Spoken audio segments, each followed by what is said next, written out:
Suv insoniyat kelajagini belgilaydigan eng muhim resurslardan biri. O'zbekistonda uni tejash va oqilona boshqarish maqsadida amaliy asosga ega yangi yondashuv Suvchilar maktabi va uning qoshida tajriba maydonlari tashkil etildi.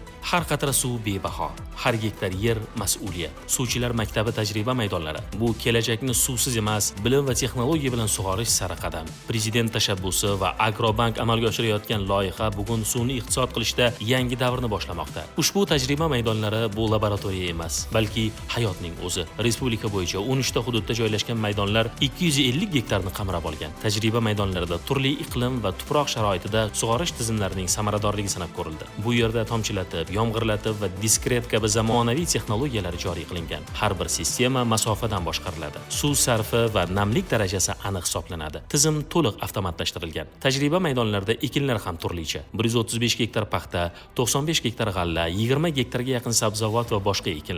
Ularning har biri alohida sug'orish texnologiyasida parvarish qilinadi. Bu esa real sharoitda qanday usul, qay darajada samara berayotganini ko'rsatadi. Ayni jarayonda mazkur tajriba maydonlarida Surxondaryo, Qashqadaryo, Namangan viloyati hududlarida olib borilayotgan amaliy ishlarga nazar tashlasak, bu o'z ijobiy natijasini bermoqda. Viloyatimizda tashkil etilgan Suvchilar maktabida bilim olib, tajriba qilib qiziqqanimdan o'tgan yili 30 gektar paxta maydonimni suv tejovchi texnologiya asosida joriy qildim. Buning afzalliklari o'g'it tejash, yoqilg'ini tejash, texnikani tejaladi. Mana bu yil ham Suvchilar maktabiga kelib, tajriba almashish uchun, bular bilan hamkorlikda ishlash uchun keldim. Bu yerdagi yangiliklarni ko'rib, juda ham yana qiziqdimki, bular bilan hamkorlikda ishlamoqchiman.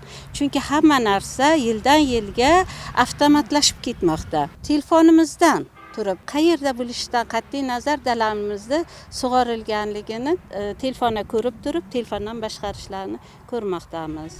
Mutaxassislarning fikriga ko'ra, tajriba maydonlarida qo'llanilayotgan texnologiyalar suv sarfini kamida 40-50% ga kamaytiradi. Shu bilan birga hosildorlik ko'rsatkichlarini sezilarli darajada oshirishga erishilmoqda. Har gektardan olinayotgan natijalar diqqat bilan tahlil qilinadi.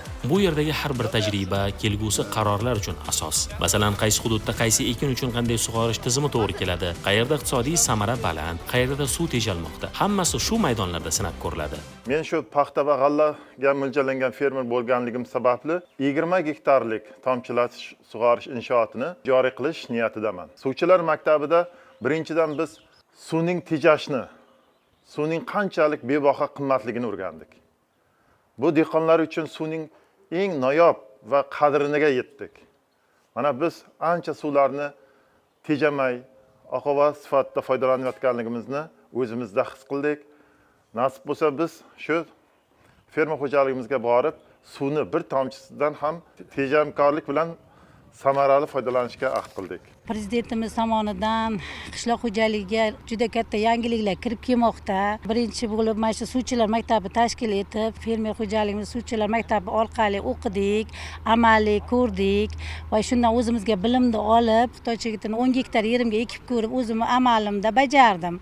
Haqiqatda suv tejalarkan, keyin hosildorlik ko'p. Mana o'tgan yil shu 50 sentnerdan jicha texnologiyasini ko'rib 50 sentnerdan paxta oldim. Bu yil o'yladim, o'rganib olib o'zimda amalda bo'lgani uchun biz bu yil 63 gektar yerimga mana shu Xitoy chigitidan ekdim. 60, 70, 80 sentnergacha hosil kutmoqdaman. Suvchilar maktabida o'quv jarayoni aynan shu maydonlarda amalga oshiriladi. Bu loyiha nafaqat o'quv jarayoni, balki qishloq xo'jaligida innovatsion yechimlar uchun tayanch nuqta. Agrobank ushbu tashabbusga moliyaviy va tashkilotchilik jihatdan to'liq ko'mak ko'rsatmoqda. Bu ham davlat, ham xususiy sektor hamkorligining yorqin namunasidir.